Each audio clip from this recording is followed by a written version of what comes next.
ঠিক আছে সব মিলিয়ে রাজু ভাই কিনা বলে বদলাইয়া দিব আপনার দেওয়া চাকরি দুইজন উপস্থিত আমার এটা রয়ে যাবে আমার ডিস্ট্রিক্ট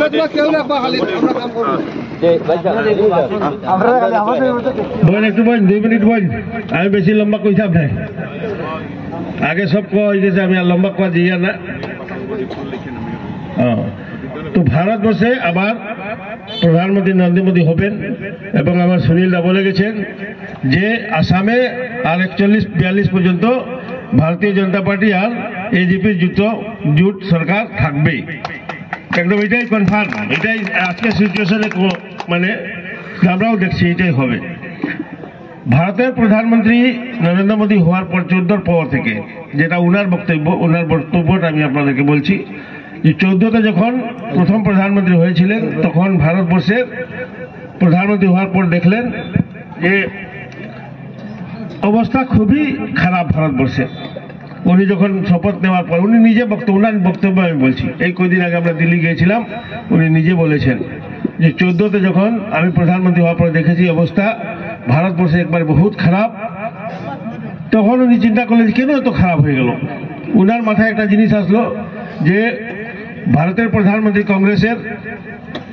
আমাদের রাজীব গান্ধী যখন ছিলেন উনি নিজে বলেছিলেন যে আমি 100 টাকা দিল্লি থেকে পাঠালে আসামে বা অন্যান্য স্টেটে 10 থেকে 15 টাকা যায় উনি নিজে স্বীকার করেছিলেন বাদ বাকি টাকা রাস্তায় লিক হয়ে যায় তখন মোদীজি উনার কোথায় চিন্তা করলেন যে লিক হওয়াটা কি সিস্টেম কোথায় আছে উনি বললেন যে এই 5 বছরে আমি ওই লিকেজটা আমি মেরেছি কোন জায়গায় লিক হচ্ছে এবং 70টা লিক মেরে দিয়েছেন আজকে 1 টাকা যদি 100 টাকা দিল্লিতে দেওয়া হয় ডাইরেক্ট বেনিফিশিয়ারি অ্যাকাউন্টে 100 টাকাই আসে 1 টাকা কমে না তো উনি বললেন যে এই 5 বছর আমার বিভিন্ন ডিপার্টমেন্টের এই সমস্যাটাকে আমি শেষ করেছি 5 বছর লাগলো আমার এটা কমপ্লিট শেষ করতে এরপরের 5টা বছর যারা তখন ডেভেলপমেন্টের ফাউন্ডেশন দিয়েছি আমি ফাউন্ডেশন আমরা ঘর যখন বানাই তখন প্রথম ফাউন্ডেশন দিই এরপরে ঘর বনে 4-5 বছর লাগে তো উনি এই 5 বছরে বিভিন্ন ডিপার্টমেন্টে সব জায়গায় উনি ফাউন্ডেশন দিয়েছেন এবং আপনারা চিন্তা করেন যে এই ফাউন্ডেশনে আমাদের কত কাজ হয়েছে এই ফাউন্ডেশনে আমার কতটা কাজ হয়েছে বাকি সব বাদ দিন বরাক ভ্যালির কথা বলুন 18 বছর আগে থেকে বিজি লাইন কাজ চলছে গুয়াহাটি থেকে বদরপুর আসার উনি মাত্র 2 বছরে বানিয়ে দিয়েছেন 2 বছরে আমাদের বিজি লাইন চলে এসেছে বদরপুর থেকে আগরতলা আমরা এখন বিজি লাইনে যে কোনো টাইমে কত ট্রেন হয়ে গেছে আমার আগে গুয়াহাটি যেতে হলে ভাবতে হতো 2-3 দিন আগে থেকে যে কিভাবে গুয়াহাটি যাব কি ব্যবস্থা আর কোনো ব্যবস্থাই ছিল না আজকে কোনো মানুষ টেনশন করে না এখানে বাসে রেলে উঠলে 200 টাকা 250 টাকা গুয়াহাটি আমাদের এই কমিউনিকেশনের জন্য আগে কি ছিল যে ব্রহ্মপুত্র ভ্যালি এবং বরাক ভ্যালি দুটা বহুত সেপারেট হয়ে গেছিল অনেক মানুষ বলতো গুয়াহাটি যাওয়ার হলে বলতো কোথায় যাবে বলে না আসাম যাচ্ছি এইরকম কথা ছিল আমাদের মানুষ ভাবতো যেটা আসাম না বলবে আসিল না আগে কিন্তু আজকে এই কমিউনিকেশন ঠিক হয় এই কথাটা নাই এখন যে আমরা আসামে যাই আর এখন গুয়াহাটি যাই আগে কইতাম আসামে যাই আর আসিল না নিরা এইরকম অবস্থা আমাদের আসিল আজকে এই কমিউনিকেশন ঠিক হওয়ার পরে আমরা এখন গুয়াহাটি এখন মনে করলে এখন উঠে গেলে ট্রেনে কালকে সকালে গুয়াহাটি পাই যাই কত ইজি হয়ে গেছে আমাদের যে হাফলং যেটা রাস্তা হচ্ছে আরো আগামী 1-1.5 বছরের মধ্যে পুরো কমপ্লিট হয়ে যাবে মুখ্যমন্ত্রী বলে গেছেন রাত দিন কাম চলছে 24 আওয়ার্স কাম চলছে এটাও 1 বছরের মধ্যে কাজ হয়ে যাবে এই লাইনটাও আমরা পেয়ে যাব কারণ মেঘালয় হয়ে গেলে অনেক অসুবিধাও হয় রাস্তাঘাটে মেঘালয় বহুত প্রবলেম হয় ওদিকে আমাদের আসামে এটা রাস্তা হয়ে যাবে তখন কোনো প্রবলেম নয় মহাসড়কটা কমপ্লিট হয়ে যাবে এটাও বাদ দেন অল্প আগে সুনীল ডেকা মহাশয় বলেছেন যে উনি এসেছিলেন আগে শিলচর থেকে হাইলাকান্দি আসতে 3 ঘন্টা 4 ঘন্টা লাগতো ঠিক করেছেন ওই রকম অবস্থা ছিল শিলচর থেকে বা হাইলাকান্দি করিমগঞ্জ যেতে 3-4 ঘন্টা লাগতো আজকে করিমগঞ্জ থেকে যেটা চুরাইবাড়ি রাস্তা আপনার পেপারে দেখেছিলেন যে ট্রাক বুঝাই ট্রাক যাচ্ছে ত্রিপুরা আর সামনে হাতি টানছে হাতি দিয়ে টানা হতো ট্রাককে এই অবস্থা ছিল চুরাইবাড়ি রাস্তা আমি ফার্স্ট বক্তব্য আমার পার্লামেন্ট এটাই ছিল যে এই চুরাইবাড়ির রাস্তা ইমিডিয়েটলি ঠিক করা হোক, কারণ আমাদের মানুষ কষ্ট পাচ্ছে। ত্রিপুরার তো অবস্থা খারাপ, একমাত্র রাস্তা চুরাইবাড়িটা, করিমগঞ্জ চুরাইবাড়ির রাস্তা হচ্ছে ত্রিপুরার রাস্তা, এবং ত্রিপুরার মানুষ খালি পাচ্ছে না, কিছু পাচ্ছে না, কারণ ওদের ট্রাক রাস্তা চুরাইবাড়ির হাতি টানছে। কোন দিন যাবে ত্রিপুরা উপরওয়ালা জানে। এই অবস্থা ছিল আমাদের। এই রোডটার সামনে যে বাইপাস ইয়ে ছিল, পুল একটা, এটা অনেক দিন থেকে ছিল। এটা নিয়ে আমি পার্লামেন্টে কথা বলেছি যে আজকে দেখেন এই বাইপাস হয়ে গেছে, বাইপাস কমপ্লিট হয়ে গেল। আমাদের এই অঞ্চলেরই কথা বলছি, করিমগঞ্জ মানে আমাদের গুয়াহাটি জেলে যেতে হলে আমাদের বদরপুর যেতে হয়। একটা ডিমান্ড, দুটা ডিমান্ড ছিল, একটা হাইলাকান্দি থেকে ভৈরবী টু গুয়াহাটি, আর একটা আমাদের দুর্লভ ছাড়া টু গুয়াহাটি। দুটা ডিমান্ড আমি একসঙ্গে দিয়েছিলাম একদিন। একটা কমপ্লিট হয়ে দুর্লভ ছাড়া গুয়াহাটি ট্রেন হয়ে গেছে, ইমিডিয়েটলি ভৈরবী টু গুয়াহাটি ট্রেন হবে, খুব তাড়াতাড়ি হয়ে যাবে। এটাও আমি রেলমন্ত্রীর সঙ্গে কথা বলেছি যে আমি তো আবার প্রার্থী আপনারা দিয়েছেন, আমার দুটা ডিমান্ড ছিল, এটা দুর্লভ চড়া ভৈরবী থেকে, আমার করিমগঞ্জটা দিয়ে দিয়েছেন, আমার বাড়ি এটা ওখানে, আর এখানে আমার বাড়ি নেই, কিন্তু সমষ্টি আমার এখানে ট্রেন দিয়ে আপনারা। তো মানুষ তো আমাকে উল্টা বলছে যে আপনি আপনার ঘরে দিয়ে গেলেন, আমরা পাইনি। এটা আমি পরশু দিন ডাইরেক্ট কথা বলেছি। উনি বললেন কৃপা ভাই চিন্তা মত করো, ও ভি হো যায়গা, ক্যা চিন্তা है, নরেন্দ্র মোদী है तो सब कुछ होगा। এটাই হয়ে যাবে। ডেভেলপমেন্ট যেভাবে হচ্ছে, এবং ডেভেলপমেন্টটা উনি বলেছেন সবকা সাথ সবকা বিকাশ। আজকে দেখুন, আগে ইন্দিরাবাস আমরা দেখেছি, আমি বিধায়ক অনেক আগে থেকে আছি, 2003 থেকে, তখন ইন্দিরাবাসই ছিল। আমি দেখেছি একটাও ইন্দিরাবাস কমপ্লিট হয়নি, কারণ ওই যে সিস্টেমটা যেটা মোদীজি ঠিক করেছেন, এই সিস্টেমটা খোলা ছিল, লিকেজ। তখন ইন্দিরাবাসে মানুষ 4 ভাগের 1 ভাগ পয়সা পেত, কিভাবে ঘর বানাবে? আজকে প্রধানমন্ত্রী আবাস যোজনার 100% টাকা ডাইরেক্ট বেনিফিশিয়ারির অ্যাকাউন্টে চলে যায়, এবং ওনারা নিজে ঘর বানান, এবং সব ঘর দেখুন বানাচ্ছে। গতকালকে আসামে 4 লক্ষ মানে প্রধানমন্ত্রী আবাস যোজনার দ্বার উদ্ঘাটন হয়েছে, মানে গৃহ প্রবেশ হয়েছে, 4 লাখ একদিনে পুরো আসামে। তো এটা তো আবার খালি হিন্দু নাই, যে যা বিজেপি করে তারাও নাই, সবের আছে। মোদী কি আছে যে সবকা সাথ সবকা বিকাশ। যদি কারো ঘর পাকা নাই, জিওটেক করো, তার পাকা ঘর দাও।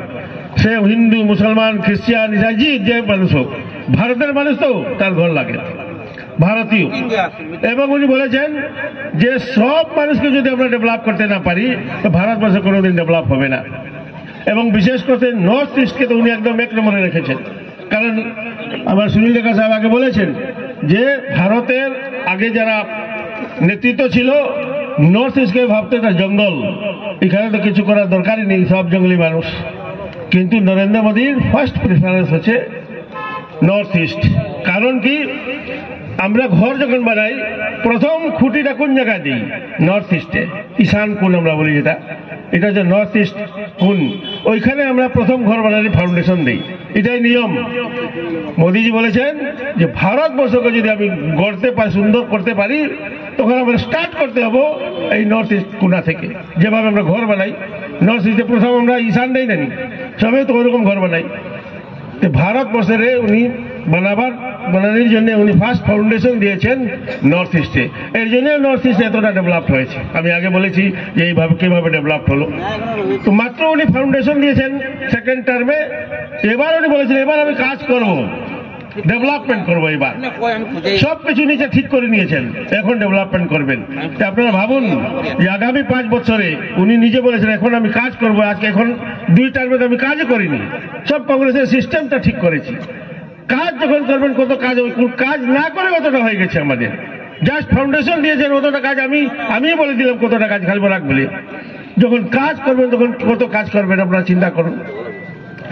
আমাদের বরাকবলিতে খুব 68 আমাদের মেডিকেল কলেজ ছিল, শিলচর একটা।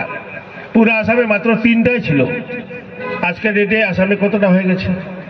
আমাদের বরাকবলিতে 2 নম্বর মেডিকেল কলেজের অলরেডি ফাউন্ডেশন হয়ে গেছে, 1 মাসের মধ্যে কাজ শুরু হবে। 2 নম্বর মেডিকেল কলেজ বরাকবলিতে। এটা কেউ ভাবেনি, কোনোদিন ভাবেনি। ভারতীয় জনতা পার্টি, এজিপি সরকার, জোট সরকার ভেবেছে যে বরাকবলিতে আর একটা মেডিকেল কলেজের দরকার আছে। এই ধরনের এইভাবে গভর্নমেন্ট চালাচ্ছে ডেভেলপমেন্টের সঙ্গে। এই জন্য আমি আপনাদেরকে অনুরোধ করব যে গতবার অনেক হয়তো ভোট দেননি, মাইনরিটি মানুষ ভেবেছেন যে বিজেপি আসলে আরো কি প্রবলেম হয়ে যাবে, কিন্তু আপনারা চিন্তা করেন বা সবাইকে বলবেন যে বিজেপি আসার পর কত বেনিফিট হয়েছে মুসলিম মানুষের। সমানভাবে বেনিফিট হয়েছে, ঘর পেয়েছেন, লাইট পেয়েছেন, স্যানিটেশন পেয়েছেন, রেশন কার্ড পেয়েছেন, জল ঘরে ঘরে চলে গেছে, আর কি দরকার, চাউল ফ্রি পাচ্ছেন, সব কিছু তো হচ্ছে। হেলথ কার্ড যেটা আছে আয়ুষ্মান ভারত, এখানে আরেকটা আয়ুষ্মান আসাম বের হয়েছে, সেটাও পাবেন আপনারা। বা ওদিন মুখ্যমন্ত্রী বলেছেন রেশন কার্ড যার আছে এটাই হেলথ কার্ড, ওই রেশন কার্ড নিয়ে গেলে আপনার মেডিকেলে ফ্রি ট্রিটমেন্ট হবে। 5 লাখ পার ইয়ার, এক বছরে 5 লাখ, প্রত্যেক বছরে 5 লাখ। এটিএম কার্ড, এটা রেশন কার্ড না, এটা এটিএম কার্ড। এটা 5 লাখ টাকা আছে, আপনি কোনো মেডিকেলে যান ওটা দিবা 5 লাখ পর্যন্ত এই এটিএম থেকে পয়সা যাবে, আপনার পকেট থেকে পয়সা যাব না। এইরকম যদি স্কিম আছে, এইরকম যদি কাজ চলে আমার এই গভর্নমেন্টে, তো কেন আমরা একসঙ্গে থাকবো না? আর গভর্নমেন্ট এবার ভারতে বিজেপির আসছেই, আমরা করিমগঞ্জ কিভাবে কেন ডিপ্রাইভ হবো? আমরাও এটাই অনুরোধ করবো সবাইকে যে আপনারা এজিপির আছেন, আপনারা লাইনে যেভাবে কাজ করবেন, আমরা সুনীল রেখা সাহেবের সঙ্গে আমরা বসে আমরা ঠিক করে নেব যে আপনারা কিভাবে কাজ করবেন। ঘরে ঘরে যেতে হবে, মানুষকে বোঝাতে হবে, কারণ আমাদের এখানে কংগ্রেস ইউডিএফ আছে, ওরা টোটাল উল্টা বলবে, ওরা কবের কথা বলবে, আরো কি বলবে।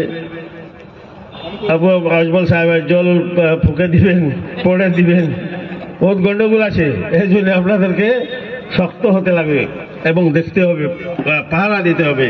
আমাদের মোদী বলেন যে আমি চৌকিদার, ওই রকম চৌকিদারি করতে হবে ওদের মানুষের কাছে, কারণ আমাদের মধ্যে মানুষ যারা আছে সাধারণ মানুষ, সব কিছু তো ইন্টেলেকচুয়াল নয়, সব কেউ আমার সব মিটিংয়েও আসে না, ঘরেই থাকে।